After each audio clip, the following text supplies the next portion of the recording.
Well, hello everyone, and welcome to another episode of Harebrained Games, the week in games. It has been several months since I've been able to do a week in games. I've done some reviews, unboxings, etc., but not getting back to the week in games, which is something I really like. And some of you like too, and that makes me happy. So, summer is gone. I hear that summer lasted so long here. The last week of October and the first part of November, it was like nice and sunny, 80s in the shade, yeah, living the dream. And then the second week of November, it was like 25, 30, and it was cold. And we had windstorms and power outages and internet outages. And all kinds of stuff. We are now in the throes of a very cold, snowy season up here in the Pacific Northwest. It's melting off, though. I expect it'll get back into the 40s or 50s. Either way, it's good gaming weather. So let's just get into the news. All right, Dominion.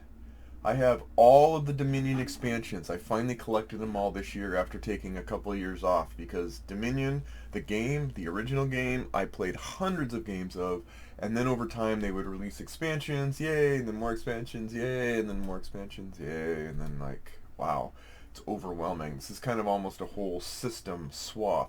But I decided that I wanted to get them all because the 15th, 16th, 15th expansion is on its way called Plunder. Pirates? Yeah, I'm in.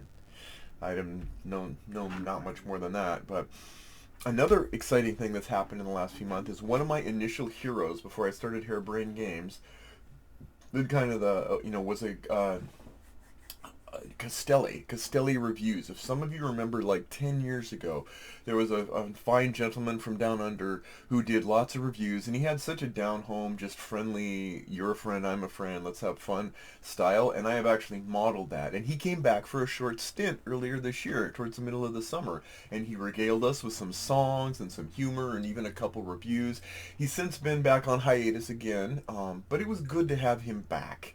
And if you want to treat yourself, check out Castelli Reviews, the YouTube channel, and just kind of, connect with him. He's a great guy, absolutely love him to death. And I mean, hey, if he wants to come back every 10 years for a couple months, if I'm still around, count me in, bro. So, and there's Aegean Sea by Carl Chittick, who did Innovation, Impulse, Glory to Rome, is coming out. I know very little about it, but because I've enjoyed almost everything that this designer has done, and because everything this designer has done has been either innovative or innovation.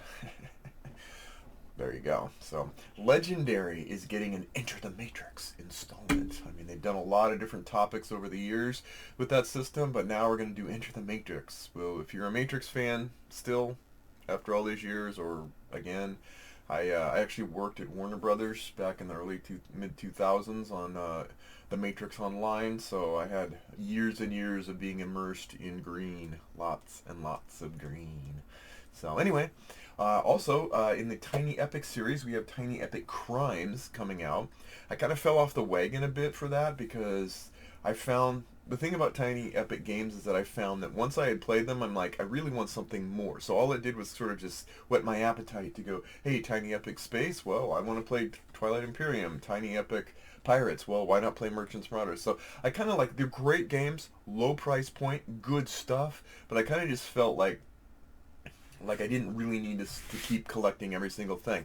Tiny Epic Crimes is quite a bit orthogonal to a lot of the other Tiny Epic games in this series, and I think it's unique enough that I'm going to go ahead and give it a try. That said, there's another game that just came out called Time of Empires. It is the first I've seen of a real-time Civ building game. Yes, you heard that right. Sand timers, Civ building. I'm still mixed on it. It's available, but I'm not sure if anyone else has heard of it or played it. I'd like to know. It doesn't seem to have a large marketing campaign to it. I'm up for trying unique things, but at the $70 price point, I'm not sure that I will. But anyway, that's what we have for the news. Now let's get to my question of the week. Mr. Harebrained Man, how do you find time to play all these games? I get asked that a lot, sometimes with nefarious purposes and sometimes with just legitimately, how do you pull this off?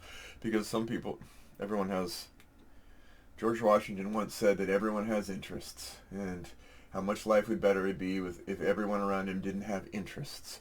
And he's right about that. He's also very against the idea of political parties. Boy, I wish we'd listened to him. But anyway, to answer the question without going way off the beaten path, I always intend to play games as thoroughly as necessary for review, which is such a cop-out answer because it varies. You know, some days I'll play games in large chunks and some days I will dabble and play. My life is utter chaos. My schedule is generally chaotic as all get out.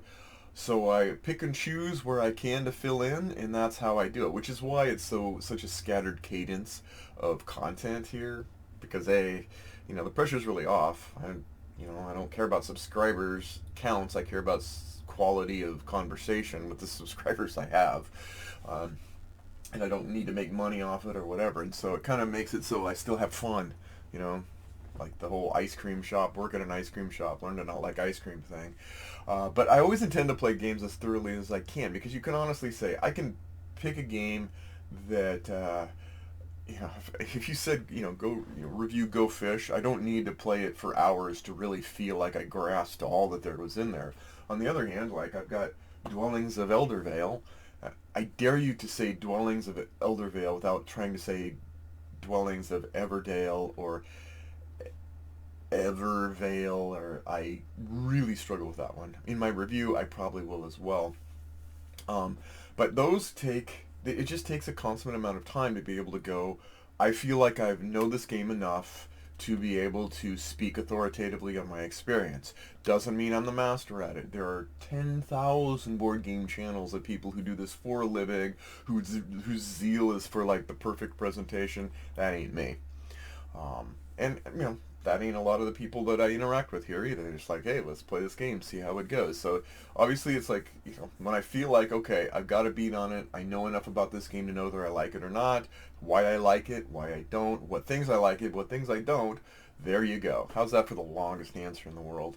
But I will say that about 75% of the time with the games that I come in that I buy, I don't play them enough to feel like they merit a review from me because I don't feel authoritative enough about them.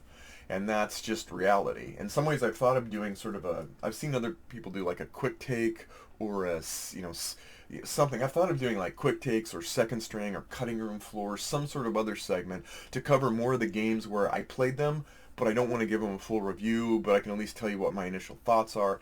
I don't know. I'm up for ideas. If any of you guys have some brilliant ideas on ways that maybe I could, touch more surface area of the games that come in, as opposed to just going like I didn't play this enough. I mean, the worst thing you could be is like a game that's right in the middle. Like I don't hate you enough and I don't love you enough.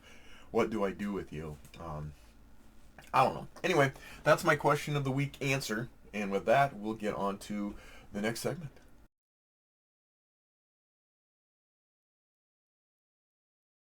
What have I been playing, reading, and watching lately? Well, for board games, Dwellings of Eldervale is on my list of to-dos, organizing the components, blah, blah, blah. Mosaic, I got a chance to play that a bit. I like it, but I don't love it.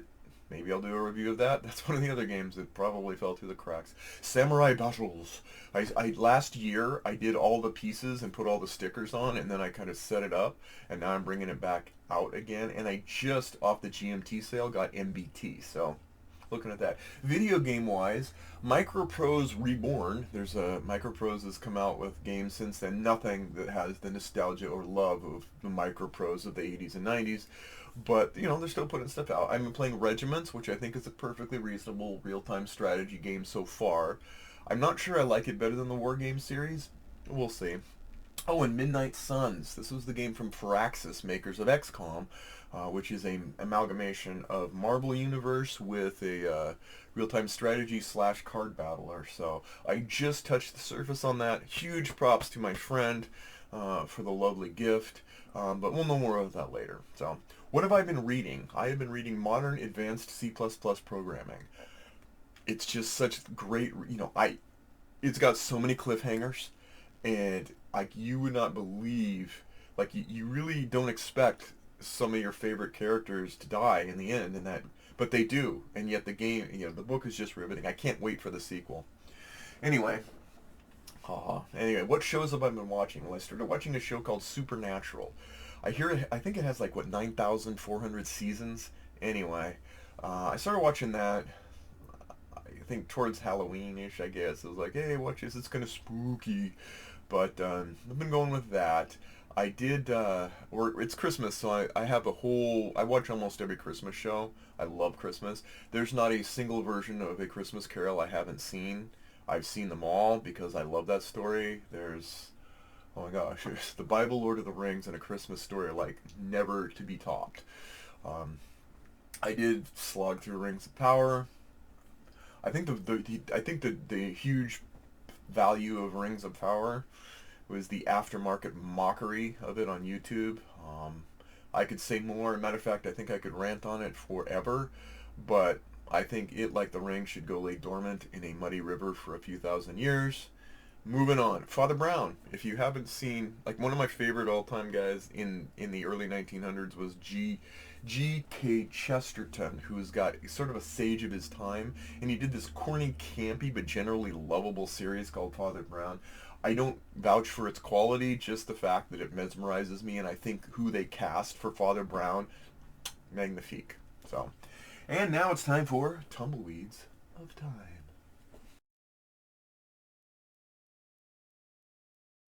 All right, the year is 1971. Famous birthdays: Snoop Dogg, and, ironically, Elon Musk.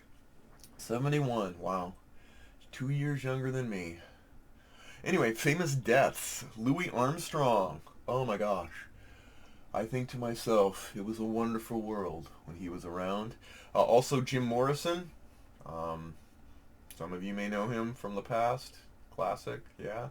The popular slang term for that year in 1971 was trifecta, which is, I thought, originated in sort of the horse racing fashion, but yeah, it's basically like, three-way win. The popular fad, surprisingly, was acupuncture, at least in the Western world. Nixon visited China in 1971, and he got involved with it, and that sort of led people to like look into it, and it was poo-pooed for a while, but then it grew to where it's become quite fashionable and around these days. So acupuncture is the fad of 1971. What is the popular pun? What is the difference between the war on drugs and a cow? You can't milk a cow for 50 years. I don't vouch for the quality of the pun. That's just what it was. Nixon uttered it in 1971.